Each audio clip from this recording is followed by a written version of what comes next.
आजकल एक चीज है जो हम सबको परेशान करती है और वो है फोकस की कमी। तो चलिए आज हम अपनी सबसे कीमती चीज यानी हमारे फोकस को वापस पाने के एक सफर पे निकलते हैं।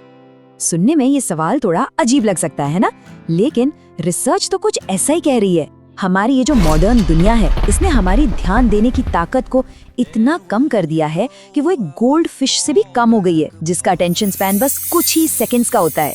जरा इस नंबर पर गौर कीजिए। एक स्टडी में ये चौंकाने वाली बात सामने आई कि लगभग 47% वक्त लोगों का दिमाग कहीं और ही घूम रहा होता है, तब भी जब वो किसी काम पर कंसंट्रेट करने की कोशिश कर रहे हों। मतलब हम अपनी जिंदगी का लगभग आधा वक्त बस जोन आउट रहते हैं। तो चलिए इस कहानी के पहले हिस्से में चलते हैं। यहाँ हम ये समझेंगे कि ध्यान भटकना कोई हमारी पर्सनल नाकामी नहीं है, बल्कि ये आज के ज़माने की एक चुनौती है जिससे हम सब जूझ रहे हैं। यहाँ एक बहुत ही इंटरेस्टिंग बात पता चलती है। साइंटिस्ट का मानना है कि असल में हमारे दिमाग में फोकस की कमी नहीं है। प्रॉब्लम यह है कि हमारा दिमाग लगातार गलत और फालतू की चीज़ों में उलझ जाता है, जिससे हम हमेशा डिस्ट्रैक्टेड महसूस करते हैं। तो अब जरा दिमाग के अंदर झांक कर देखते हैं, समझते हैं कि जब हम ध्यान लगाने की कोशिश करते हैं तो हमारे ब्रेन के अंदर असल में चल क्या रहा होता है। देखिए, हमारा दिमाग सिर्फ फोकस करने में फेल नहीं हो रहा है, वो एक ही चीज पर अटक रहा है और इस वजह से हम जरूरी जानकारी मिस कर जाते हैं। इसी को साइंटिस्ट कहते हैं अटेंशनल ब्लिंक्स। जैसे मान लीजिए कोई फोन पर मैसेज लिख रहा है और तभी कोई दूसरा इंसान उनसे कुछ कहे तो बहुत ज्यादा चांस है कि वो उसे सुन ही नहीं पाएगा। जब भी हम फोकस करने की कोशिश करते हैं तो हमारे दिमाग में ये 3 केमिकल्स का खेल चलता है। एपिनेफ्रिन, ये वो स्टार्टर है जो काम शुरू करने का पहला धक्का देता है।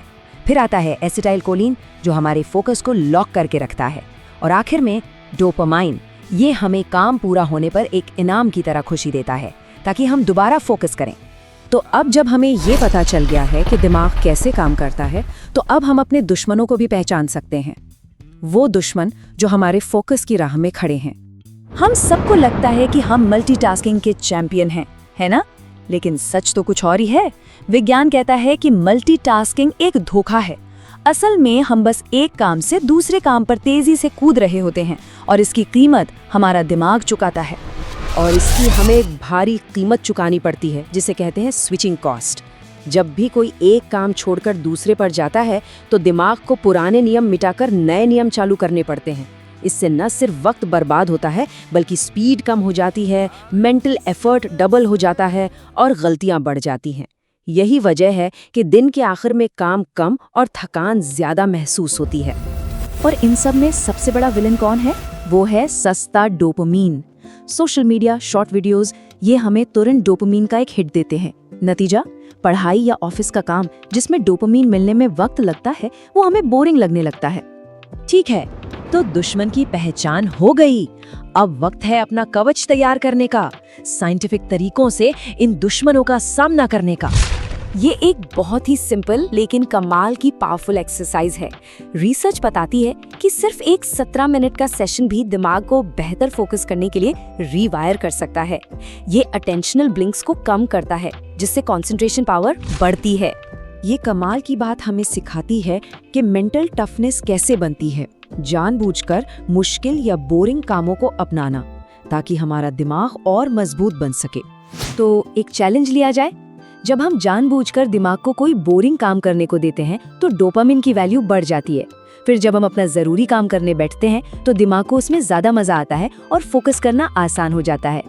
तो चलिए अब हम अपनी सफर के सबसे बड़े मुकाम की तरफ बढ़ते हैं। लक्ष्य सिर्फ डिस्ट्रैक्शन से बचना नहीं, बल्कि उस फ्लो स्टेट को पाना है जहां परफॉर्मेंस अपने पीक पर होता है। फ्लो स्टेट ये वो जादुई हालत है जब कोई अपने काम में पूरी तरह से खो जाता है, समय का पता ही नहीं चलता और काम बिना किसी एक्स्ट्रा मेहनत के होता चला जाता है। ये इंसान के कंसंट्रेशन का सबसे ऊंचा लेवल है। लेकिन हाँ, इस फ्लो स्टेट तक पहुंचने के लिए कुछ बेसिक चीजें हैं जो एकदम नॉन नेगोशिएबल हैं। सही पोस्चर, पूरी नींद, शरीर में पानी की कमी ना होना और सही खाना पीना, ये आदतें ही हमारे दिमाग को लंबे समय तक फोकस करने के लिए तैयार करती हैं।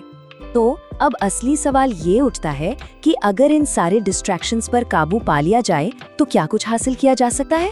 सोचिए, हमारे फोकस के उस पार कौन सी महानता इंतजार कर रही है।